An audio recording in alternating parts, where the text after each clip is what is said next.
எங்கே போனார் கனிமொழி அப்படிங்கிற ஹேஷ்டேக்லாம் பிரபலமாகாத குறை என்ன?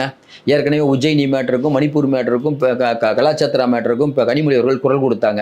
ஆனால் இங்கே நடக்கிற அவலங்கள் பாருங்கள். இந்த கொடிக்கட்டிய பிரச்சனை ஈசிஆர் மேட்டரில் வந்து யாராக இருந்தாலும் கண்டிப்பாக நடவடிக்கை ஸ்டாலின் அவர்கள் எடுப்பார் அப்படிங்கிறாங்க. ஏன் ஒரு ஃபோன் பண்ணியே சொல்லியிருக்கலாமே, உங்கள் கட்சி தானே.